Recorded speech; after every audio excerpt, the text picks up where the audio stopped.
É isso. Jeremias capítulo 1. Nós lemos agora, né?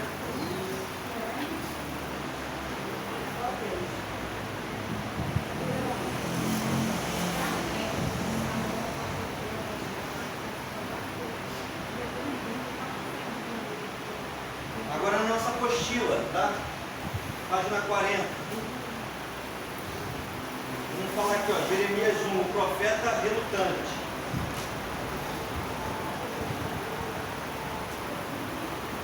A data era 627 a.C. Jeremias era um jovem, provavelmente com um pouco mais de 20 anos, e tão relutante em se tornar porta-voz de Deus quanto Moisés havia sido antes dele. Mas de uma coisa ele não tinha dúvida: sua mensagem era uma palavra do próprio Deus. Página 40. A mim veio a palavra do Senhor. Ele está repetindo aqui o que Jeremias falou lá no capítulo 1. É um refrão que se repete no livro, do início ao fim. Nisto se baseava sua certeza, e era isto que o impelia em sua missão. Era isso que dava força a ele. A palavra realmente era do Senhor.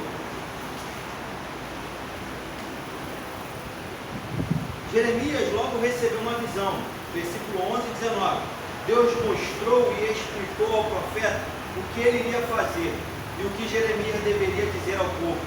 Eles não estariam dispostos a ouvir. Olha aí, ó. O povo não ia ouvir. Estariam contra Jeremias desde o início, mas Deus o projetaria, mas Deus o protegeria. Perdão.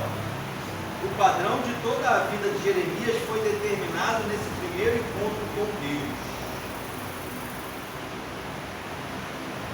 O ministério 1:3, versículo 1 e 3. Veja a introdução.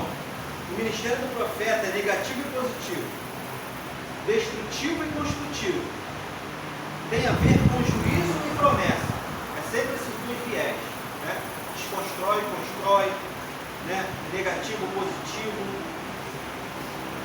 e também juízo e promessa. Ele falaria ao seu próprio povo e também às nações. Amendoeira, vigiando. As duas palavras soam parecido em hebraico, shoket e shoket. Duas variáveis aí da palavra em hebraico. As forças de Babilônia eram como um caldeirão, prestes a derramar seu conteúdo fervendo sobre Judá. Nesse período da história judaica, o perigo sempre vinha do norte. Primeiro, os poderosos exércitos da Síria, e depois, na época de Jeremias, os babilônios. Então, Jeremias capítulo 1, do 4 ao 10, Deus escolheu ele antes de nascer. E também ele se sentiu inadequado para a missão. Não é verdade? Mas entenda que Deus, ele sempre capacita aqueles que o chamam, né? E não chama os capacitados. E qual é a máxima nossa? É isso, é confiar que o Senhor é que está nos chamando para se desenvolver. Eu estou dando esse exemplo porque domingo nós tivemos um culto do seminarista. E às vezes, muitas das vezes, é assim, nossa, quando a gente tem uma oportunidade, a gente fica reluzente, fica com medo, fica assim, porque a pressão é. Mas entenda, esse desenvolvimento, ele faz parte. E é por isso que o Senhor tocou nos nossos corações para fazer o seminário, para aprender. E esse medo, ele é até normal, temor, né? A palavra do Senhor, muitas das vezes é assim, ó, muita gente, a gente fica realmente bravo.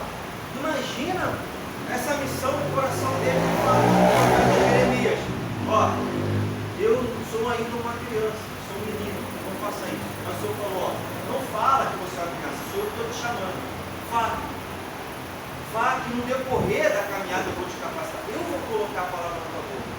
Mas é normal, como a gente deu o exemplo de Moisés. Mas assim, entenda, a gente tem que ir, cumprir o propósito. Né? Imagina se o pastor, né, Carlos Henrique não fosse um dia, não aceitasse. Imagina se o pastor Marcelo e a missionária Marcela não fosse. Mas eu tenho certeza, assim como nós, eles passaram por esse período de não faça isso, não me dê esse microfone. né? Não me coloca nessa prova. Mas como é a importância? Deus separa os seus porque Ele não olha, né, por fora, Ele olha o coração, a pureza. Então assim que Ele trata. Então se Deus nos chamou, nós nos colocamos na posição entre os erros e acertos, né? Entre de fé em fé nós vamos avançando. Até um dia que isso, não que seja normal, mas que seja já assim, já cotidiano, de costume, já de tudo.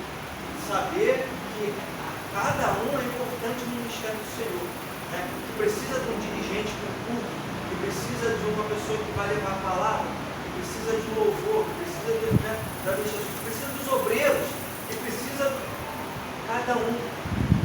Jeremias está dizendo isso. Então veja, o Senhor, Ele capacita. Ele não escolhe os capacitados, criança. A gente vê muito isso. Então, assim, o Senhor está nos capacitando nessa noite. Cada noite que a gente vem, cada dia que a gente vai na IBD, cada dia que a gente tem um encontro com o Senhor, um estudo, né, uma presença do Senhor, está nos capacitando para um dia Ele falar, vai, chegou o momento. Né? Ó, olha a vida de Jeremias. Ele era filho de sacerdote, então ele seria sacerdote. Mas veja, tenho certeza que nessa idade Jeremias já sabia a lei do Senhor, porque era assim o costume do povo. Então ele vinha, escutando os pais falarem, né, as formas de agir, as formas de ser, de que o Senhor se agrada ou não. Mas se o Senhor escolheu ele, é porque não encontrou outros corações dispostos a fazer isso. Então, às vezes a gente está na nossa casa, nós somos o primeiro a ser chamado, na nossa família, muitas das vezes. Na minha casa foi minha mãe, enquanto o meu irmão, estava no mundo. Mas minha mãe nunca desistiu. Eu sei que cada um do Senhor usa uma pessoa primeiro e resgata todos aqueles da casa, amém? Então começa assim, nosso chamado é dessa forma. O Senhor vai nos usar em nome de Jesus onde nós estivermos. Nós somos atalaia de Cristo, seminarista da casa do Senhor, amém? Assim começou o ministério de Jeremias. O chamado de Deus é específico. Olha só que interessante. É específico. Falou assim, ó, eu te escolhi desde o ventre da tua mãe. Você que achou que ia ser sacerdote, eu te separei. Então assim, não é que Deus se enganou. Não é que Deus não. É específico conosco, desde o ventre da nossa mãe, para fazer diferença nesse momento. Eu vejo muito assim, ó, o reino das trevas é do maligno, o mundo já é do maligno, o reino das trevas avança. Mas o reino de Deus também tem que avançar na terra. E quem é que leva essa luz, esse reino do Senhor? Somos nós, os servos do Senhor Jesus. Né? O Evangelho que está em nós, como um tesouro, vaso de barro. Né? Toda vez que nós abrimos a boca e falamos do reino, a luz se propaga. A casa tem que mudar, o ambiente tem que mudar. Né? Enquanto muitos aí das trevas estão falando, e muitos nossos estão com medo de falar do Senhor. Mas o Senhor está preparando, e sempre vai preparar, e sempre vai permanecer. Né? Então assim, quanto é importante de darmos crédito à palavra do Senhor quanto ao nosso chamado. Independente de medo, receio, de temor, não. A vontade do Senhor é soberana sobre a nossa vida. Vai, o Senhor vai capacitar no caminho. No caminho. Não tem como eu aprender somente sentado em casa ou no banco, na cadeira. O Senhor coloca para andar. Em erros e acertos, o Senhor está conosco. É isso. Nós temos um chamado. Vamos avançar. Nossa apostila, vem ainda na página 40. Ó. A infidelidade do povo de Deus. Dos capítulo 2 ao 24, aqui está um pouco borrado, mas acho que é 24, né? Reúne contra Judá e Jerusalém. Está fora do corpo. Dos capítulo 2 a 24. Reúne contra Judá e Jerusalém. Também está assim na de vocês? Vamos dar segmento. Jeremias começa com uma descrição singela do primeiro amor. A época em que o povo era infiel a Deus. A época em que o povo era fiel a Deus, primeiro amor. Ele começa com isso. Quando Deus os guiou para a sua nova terra, protegendo-o do perigo. Ele lembra disso. Mais uma vez em Canaã, Israel traiu a Deus. E agora Deus apresenta a sua causa contra eles. As nações pagãs, pelo menos, eram leais aos seus ídolos. Olha o que Deus está falando aqui, a gente vai ler um pouco aqui no capítulo 2.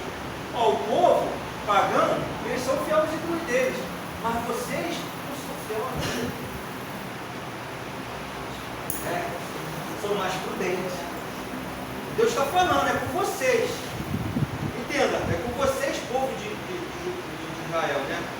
Ó, ao contrário do povo de Deus vivo, a culpa deles é apresentada numa série de descrições marcantes.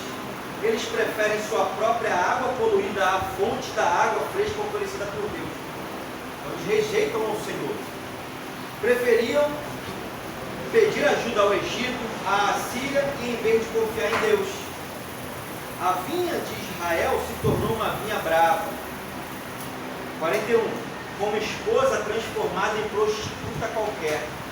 A nação correu atrás dos deuses estrangeiros.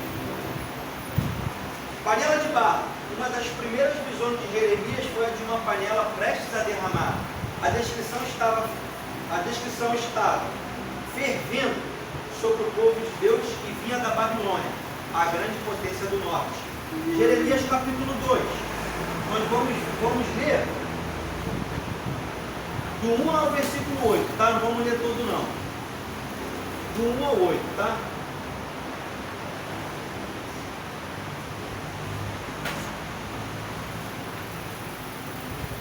Então vamos lá.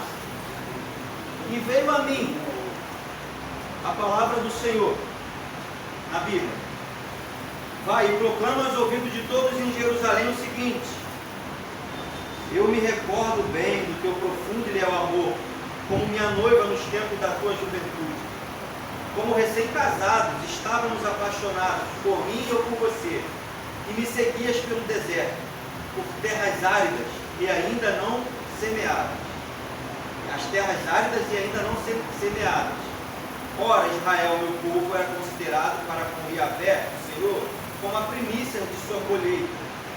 Todos aqueles que se atreviam a devorá-los eram considerados agressores e culpados. Portanto, a desgraça os perseguia até puni-lo, diz o Senhor. Todos que levantavam a mão contra o povo de Deus era castigado, porque o Senhor protegia. O 4. Portanto, ouvi a palavra do Senhor, ó casa de Jacó, todos os clãs da comunidade de Israel. Assim diz o Senhor: o que encontraram os vossos pais de injusto em mim, ou em minhas atitudes, para que se fizessem tal coisas contra a minha pessoa, e partissem em busca do nada, do vazio, tornando-se eles mesmos nulos e sem sentido.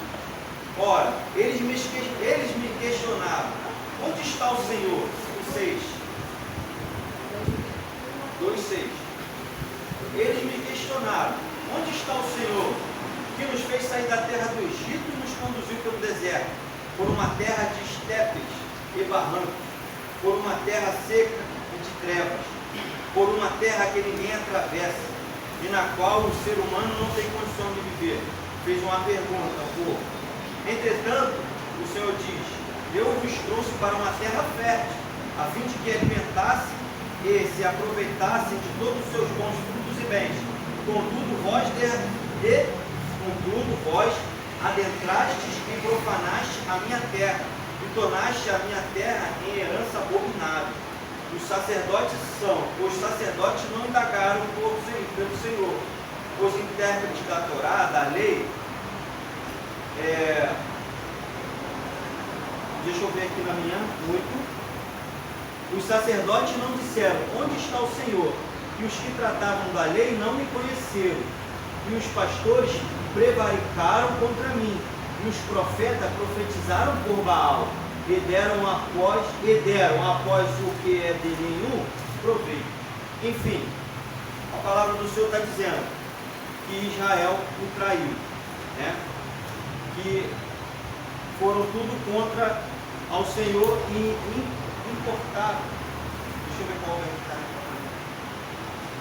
Importaram idolatria. Melhor para não falar as coisas. Né? suportava idolatria. Então veja bem, a fidelidade a Deus e o perigo da infidelidade é o contexto dessa passagem aqui, ó. Jeremias denuncia a idolatria e a infidelidade do povo que havia se afastado de Deus para servir falsos deuses. Está comigo agora, tá? Não está na apostila não, é um rascunho meu aqui. Então Jeremias está denunciando isso, né? Então veja, toda vez que a igreja do Senhor, né, o povo separado pelo Senhor, ela começa a se afastar do Senhor, muitas das vezes começa pela liderança. Toda vez que ela começa a se afastar, que ela começa a fazer as coisas por vontade própria, porque na verdade como é que acontecem as coisas? Não é que o pastor ou a liderança da igreja vai pegar e vai cultuar, por exemplo, né, uma entidade. Não é isso. A verdade, quando está falando que trai o Senhor, por quê? A liderança já não escuta mais os comandos de Deus.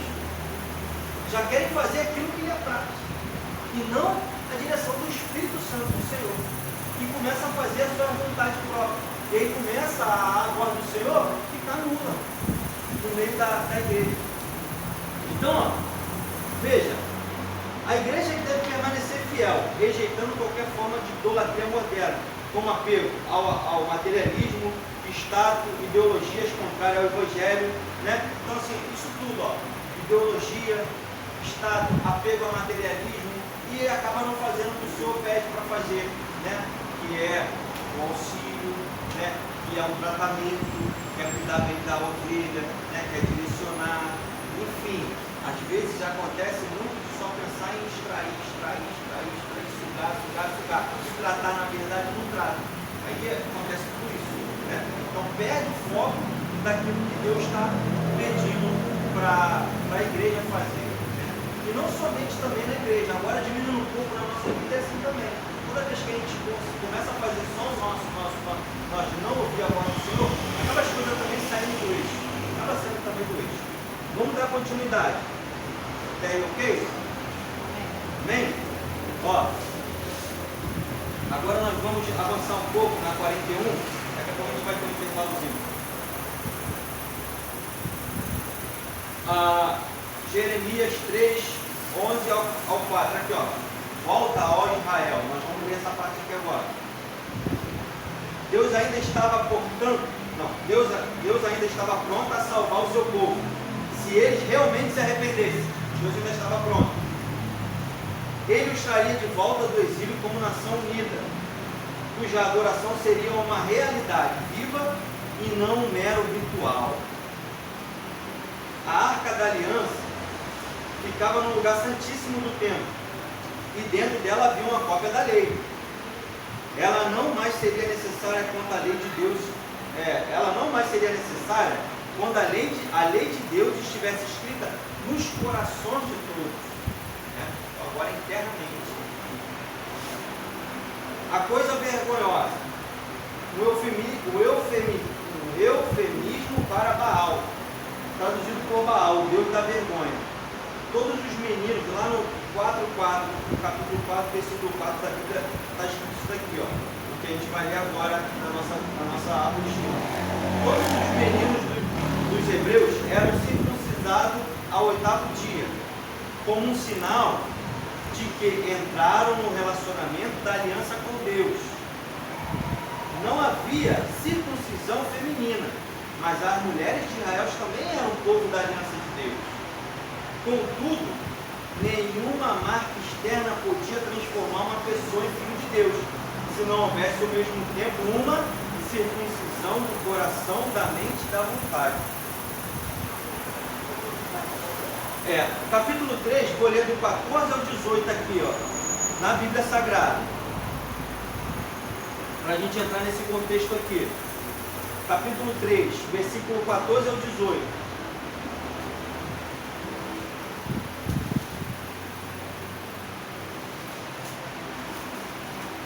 Convite ao arrependimento. Ó filhos rebeldes, voltam a mim, porque eu sou o vosso esposo, diz o Senhor. Eu mesmo vos tomarei, um de cada cidade e 2 de cada clã, e vos farei retornar a Sião. Em seguida vos darei governante de acordo com o meu coração, que vos dirigirão com sabedoria e com entendimento, como bons pastores. 16. Quando então, naquele dia, vos multiplicares e frutificares sobre a vossa terra, declara o Senhor, não mais reclamareis. A arca da aliança do Senhor não será necessário que ela volte à vossa memória. Não pensareis mais nisso, nem mesmo vos lembrarei dela.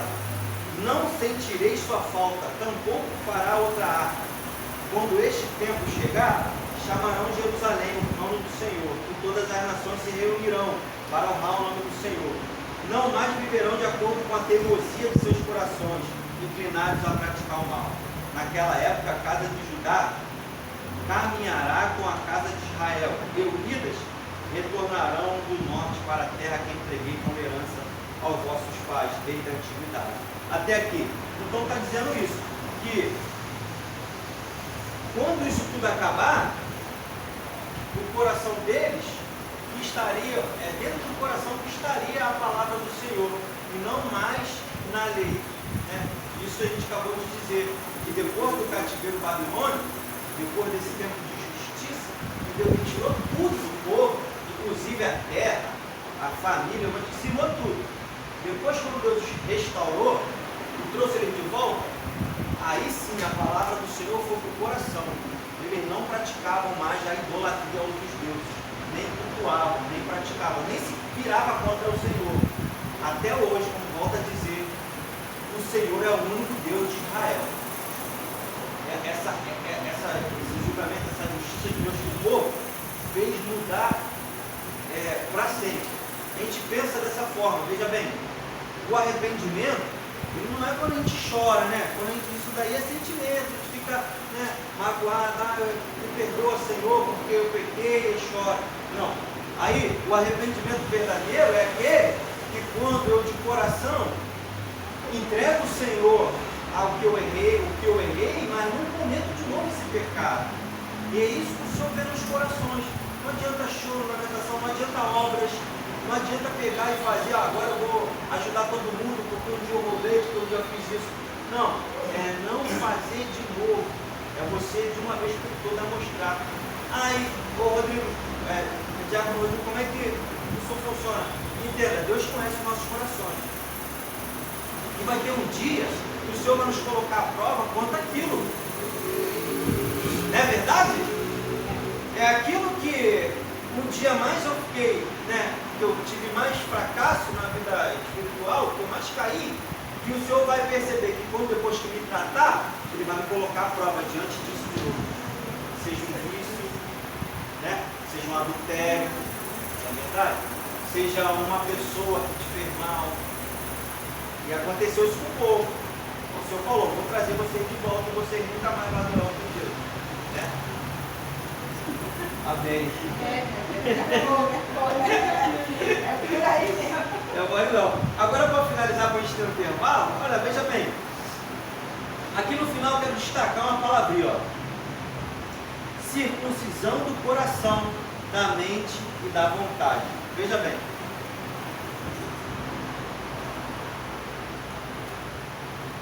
É a coisa que é um pouco assim, as pessoas às vezes não costumam falar sobre isso porque realmente é uma questão que é difícil de entendimento e tem muitas linhas de raciocínio.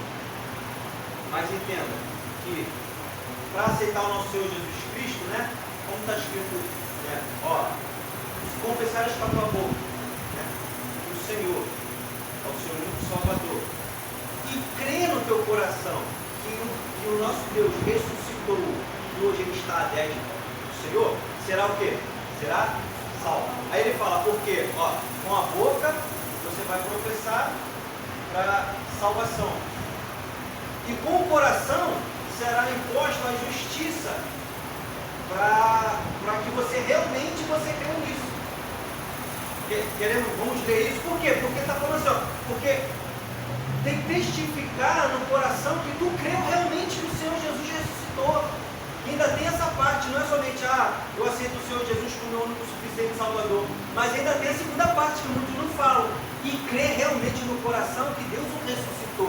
E essa parte de crer é de dentro. Essa parte de crer não é mais de eu confessar somente, eu sou servo do Senhor Jesus. Essa parte de dentro é um tratamento, assim, eu preciso realmente viver, sentir, eu preciso realmente estar afirmadão. Deus ressuscitou, Ele está lá em cima, é vivo. Fala comigo todos os dias, porque essa parte tem um versículo que fala sobre o batismo. Se você crer e for batizado, será salvo. Aí tem essa parte que não fala do batismo. Mas então, essas partes assim que a gente tem que entender. Em 1 Pedro 18 a 22, vai falar um pouco de batismo, né, da alma, da consciência. Ele está fazendo essa comparação. Ele vai pegar a arca de Noé, na época do dilúvio. Ele vai falar que as águas, o mundo foi purificado pelas águas, e as pessoas, né, que se salvaram foram 8, Noé e sua família, dentro da arca. Mas ele está falando que agora isso está representando o batismo. Aí Pedro vai falar assim, que agora o batismo que nos salva é o batismo da mente. Que você, você agora não crê mais nas coisas que o mundo falava para você. Você realmente tem uma mente renovada. Então você crê realmente na palavra do Senhor, pela fé. Pela fé. Quando fala aqui, que a circuncisão do coração, da mente, da vontade, então o que o profeta está falando? Que não mais a circuncisão de que só porque eu fui circunciso agora, eu faço parte do povo. Não, agora não. Vai ter mais circuncisão. Onde vai ser a circuncisão? Aqui dentro. No coração, na mente. Eu entendi. Pode falar. Paulo vem explicando isso muito bem em Gálatas. Ele diz a Pedro dizia que era da circuncisão, mas quando estava no meio dos gentios, se portava como eles. Gálatas, se eu não me engano, capítulo 2. Naquela Antioquia, não era isso? Antioquia? Onde eles começaram a primeira igreja. E alguns se infiltravam ali, querendo falar acerca da circuncisão. Positivo. Que aí, enquanto Pedro estava ali, ele estava sentando e comendo todo mundo. Aí quando chegou, acho que Tiago e a comissão deles, aí Pedro se afastou. Aí Paulo falou, você está sendo hipócrita, né? Porque agora você está falando que tem que ser circunciso, mas antes de os apóstolos chegar, muito bem lembrado. Então, assim, agora, muito bem lembrado. Então, tem disso, né?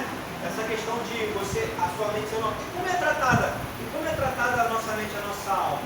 Né? Porque nosso corpo, nós somos divididos, né? Somos tripartidos. O apóstolo Paulo vai falar isso. O seu trate nosso, que seja o nosso corpo, mente e alma. Né? Então nós somos tripartidos, né? Nós somos tripórticos. Nós temos corpo, alma e espírito. Né? O espírito, quando o Espírito Santo, nós aceitamos o Senhor Jesus Cristo, nós recebemos o selo do Espírito Santo. Então o Espírito Santo, o Senhor se comunica conosco através do nosso espírito.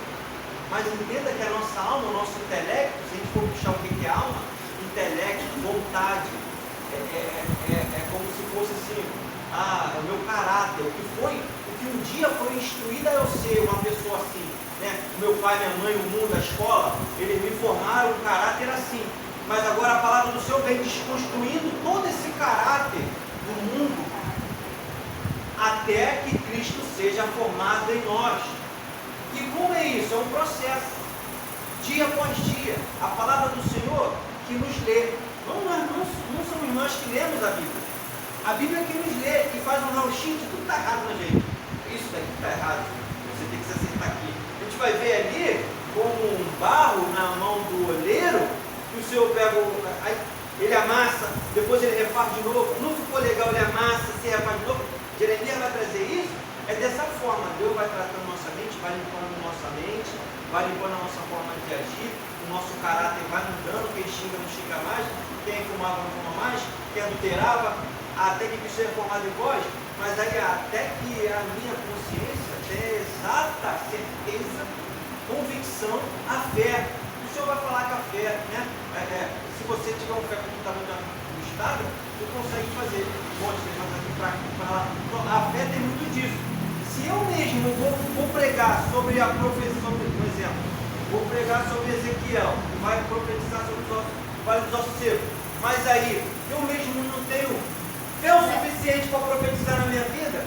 Primeiro que não vai sair com todo o poder de impacto nas pessoas, nos ouvintes, porque eu mesmo não vivo a palavra. E segundo, que para isso acontecer eu preciso crer. Ou se eu falo só, tu crê que esses ossos podem ser? Mas tu não sabes, eu sei que o Senhor tem poder. Então essa crença é isso. A circuncisão no coração é isso. Na mente, na vontade. Agora é o Senhor que sonda os nossos corações para saber se isso é verdade ou não. Amém? Vamos para o nosso intervalinho, tá bom? Daqui a pouco a gente está voltando para dar continuidade hoje.